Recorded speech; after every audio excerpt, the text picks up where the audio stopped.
ब्राह्मणी और तिल के बीच कहानी। बहुत समय पहले की बात है, किसी गांव में एक गरीब ब्राह्मण रहता था। एक दिन उस ब्राह्मण के घर कुछ अतिथि आए।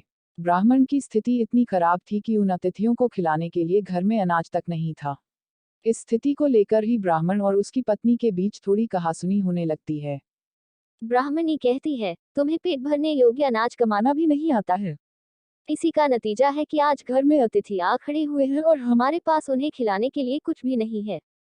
इस पर ब्राह्मण अपनी पत्नी से कहता है, कल कर्क संक्रांति है। मैं कल भिक्षा लेने के लिए दूसरे गांव जाऊंगा। वहां एक ब्राह्मण ने मुझे आमंत्रित किया है। वह सूर्य देव की तृप्ति के लिए कुछ दान देना चाहता है। तब तक जो कुछ भी घर में है, उसे आदर सत्कार के साथ अतिथियों के सामने रखो। ब्राह्मण की यह बात सुनकर ब्राह्मणी कहती है, तेरी पत्नी होकर मैंने कभी सुख नहीं भोगा है। न कभी खाने को मेवा मिष्ठान मिला, न ही धन के वस्त्र और आभूषण। आज तू कह रहा है कि जो भी घर में पड़ा हो, वो अतिथियों के समक्ष रख दो। जब कुछ है ही नहीं, तो मैं उनके सामने क्या रख दूं? पड़े हैं तो बस एक मुट्ठी तिल, तो क्या अतिथियों के सामने सूखी तिल रखना अच्छा लगेगा? पत्नी की यह बात सुनकर ब्राह्मण कहता है, ब्राह्मणी, तुम्हें ऐसा बिल्कुल भी नहीं कहना चाहिए। कारण यह है कि इच्छा के अनुसार किसी भी मनुष्य को धन की प्राप्ति नहीं होती है। जरूरी है तो पेट भरना, और पेट भरने योग्य अनाज तो मैं ले ही आता हूँ। अधिक धन की चाहत अच्छी नहीं। ऐसी इच्छा का तुम्हें त्याग कर देना चाहिए। अधिक धन की इच्छा के चक्कर में मनुष्य के माथे पर शिखा बन जाती है। माथे पर शिखा वाली बात सुन ब्राह्मणी बड़े ही आश्चर्य से ब्राह्मण से पूछती है, अधिक धन की इच्छा में माथे पर शिखा हो जाती है? मैं कुछ समझी नहीं, जो भी कहना है खुलकर कहिए। ब्राह्मणी के इस सवाल का जवाब देने के लिए ब्राह्मण अपनी पत्नी को शिकारी और गीदड़ की एक कहानी सुनाता है।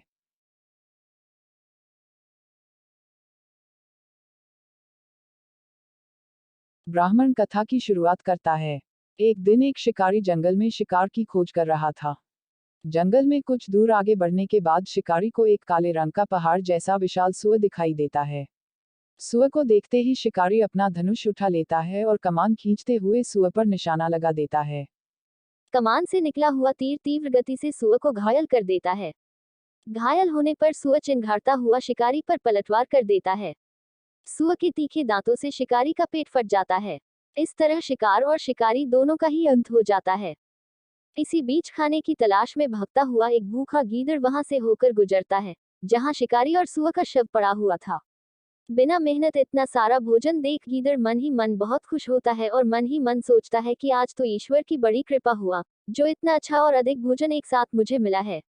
मैं इसे धीरे धीरे और आराम से खाऊंगा, ताकि लंबे समय तक मैं इसे उपयोग में लाऊंगा।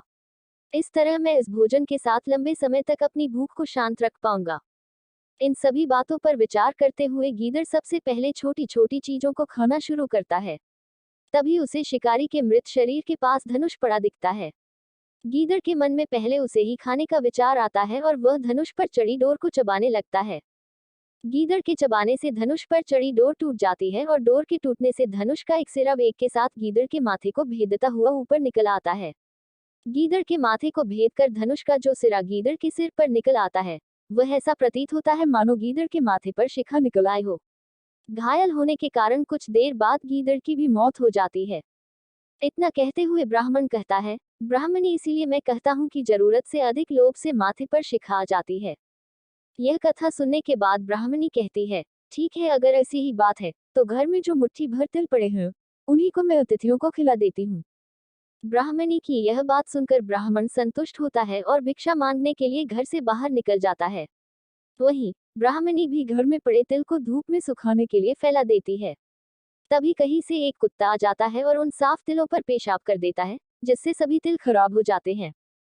तिल के खराब हो जाने पर ब्राह्मणी काफी परेशान हो जाती है और सोचती है, यही तो तिल थे जिन्हें पकाकर मैं अतिथियों को खिला सकती थी। अब मैं क्या करूं? काफी देर सोचने के बाद ब्राह्मणी को एक तरीका सूझा।